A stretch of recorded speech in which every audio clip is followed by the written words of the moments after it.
Hello bachon, let's read the question. Question here is the diagram given below is the functional organization of the human nervous system. Identify A, B, C, D and E in the figure.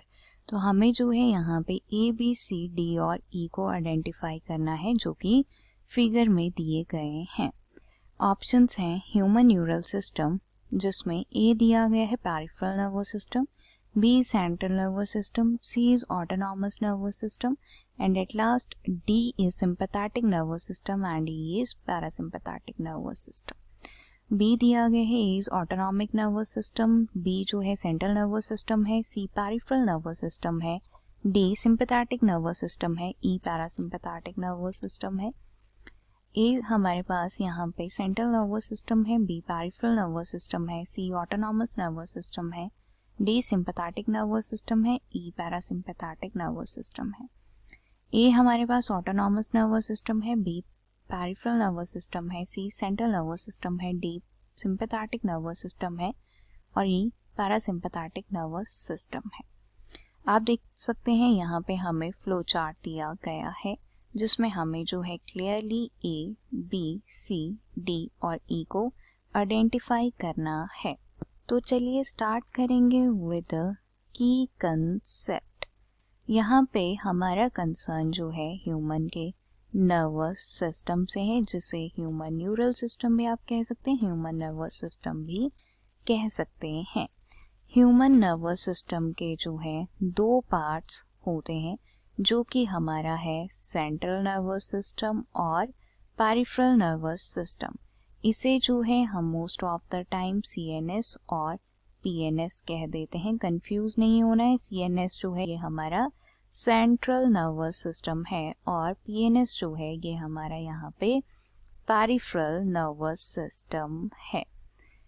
Central nervous system की अगर हम बात करते हैं तो इसके जो है टू पार्ट्स होते हैं. Let me right.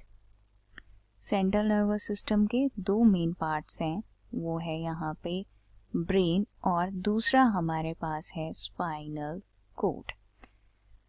अब स्पाइनल कोड और ब्रेन के फंक्शंस भी यहाँ पे हम डिस्कस करेंगे.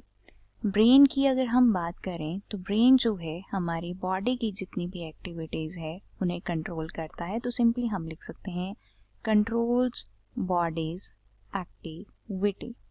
स्पाइनल कोड की अगर हम बात करें तो स्पाइनल कोड जो है वो यहाँ पे कनेक्ट करता है हमारे ब्रेन को और पेरिफेरल नर्वस सिस्टम को. Let me right. ये कनेक्ट करेगा ब्रेन और पेरिफेरल नर्वस सिस्टम को या PNS को हम यहाँ पे लिख सकते हैं.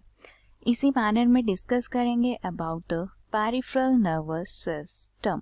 पेरिफेरल नर्वस सिस्टम जो है ये कैरी करता है इंफॉर्मेशन को to and from the central nervous system. तो इस तरह से हम कह सकते हैं कि जो पेरिफेरल नर्वस सिस्टम है ये कैरी करता है मैसेजेस को to and from the central nervous system.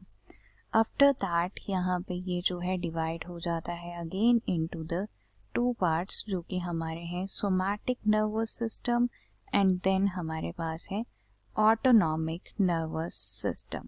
Somatic nervous system की अगर हम बात करें तो ये जो है कंट्रोल करता है वॉलंटरी मसल्स को और यहाँ पे ये क्या करेगा, ट्रांसमिट करेगा सेंसरी इंफॉर्मेशन को to the central nervous system. Central nervous system तक तो जो है ये लेट मी राइट इंफॉर्मेशन को भेजता है. इसी मैनर में हम यहाँ पे अगर बात करें ऑटोनॉमिक नर्वस सिस्टम की तो ऑटोनॉमिक नर्वस सिस्टम जो है अगेन ये हमारा डिवाइडेड है into the two parts. Right here यहाँ पे मैं अलग से ऑटोनॉमिक नर्वस सिस्टम लिख रही हूँ जिसको हम most of the time ANS भी कह देते हैं. ये जो है डिवाइडेड है इनटू द टू पार्ट्स जो कि हमारे हैं sympathetic nervous system and then हमारे पास है parasympathetic nervous system. Sympathetic nervous system की अगर हम बात करें तो सिंपैथेटिक नर्वस सिस्टम जो है ये हमारी बॉडी को अराइज करता है, अराउजेस बॉडी, ताकि जो है हम यहाँ पे एनर्जी को एक्सपैंड कर सकें, एक्सपैंड एनर्जी। पैरासिम्पैथेटिक की अगर हम बात करें तो पैरासिम्पैथेटिक जो है ये हमारी बॉडी को काम करता है ताकि हम जो है अपनी एनर्जी को कंजर्व और मेंटेन कर सकें। तो ऑप्शंस अगर हम यहाँ पे देखें, क्लियरली हमारे पास ए जो है वो यहाँ पे सेंट्रल नर्वस सिस्टम है। तो ऑप्शन सी अगर आप देखेंगे, यहाँ पे देखिए ए हमारे पास सेंट्रल नर्वस सिस्टम है, बी हमारे पास पेरिफेरल नर्वस सिस्टम है, सी हमारे पास ऑटोनॉमिक नर्वस सिस्टम है, डी हमारे पास सिंपैथेटिक नर्वस सिस्टम है और ई जो है वो हमारे पास पैरासिम्पैथेटिक नर्वस सिस्टम है। So clearly the correct answer over here is option C. I hope you understood it well. Best of luck.